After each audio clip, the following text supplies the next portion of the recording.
Tingnan nyo yan, goryo na yan, oh. Yan. Wala na siyang magulang. Wala na yung nanay niya. Nag-abroad yung nanay, hindi siya pinapadalhan ng sustento. Yung tatay nagtatrabaho sa malayo, wala rin sustento. Ngayon, palaboy na si Goryo. Ngayon, ang kanyang tubig ay mamaya lagyan natin Goryo at ikaw ay para kumpleto ka.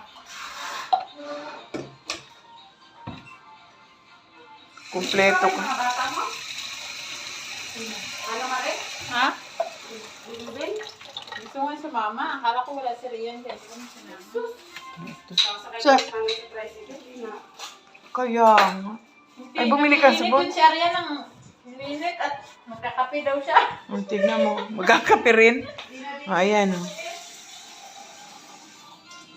Huwag mo apakagdamihan ng tubig. Baka umuber ka dyan. Sabagay, ikaw yung expert ka sa mga bagay-bagay ay. Pagka may nakatingin sa akin, nangangatag yung tawad ko. Pag makatingin na. May nakatingin sa ginagawa Tapos ko. grabe naman. Parang si pastor kahapon.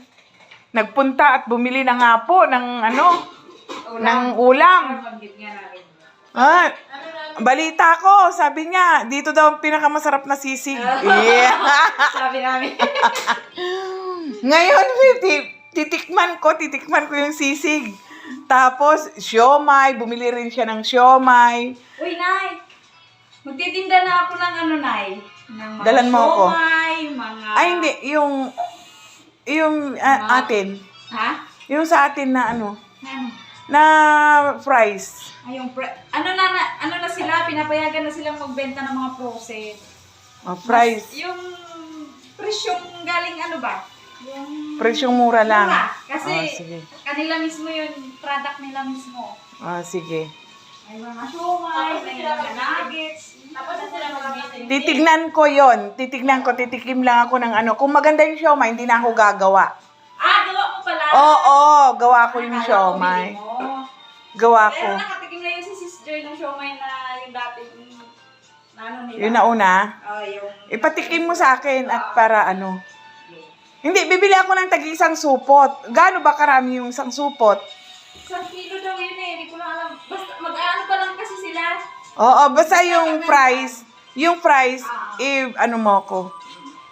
Ayan po, ang amin pong mga pinaggagawa dito sa aming bahay. Nakagat na ako ng lamok ng masyado. Tapos, dito naman tayo. Mamaya uli.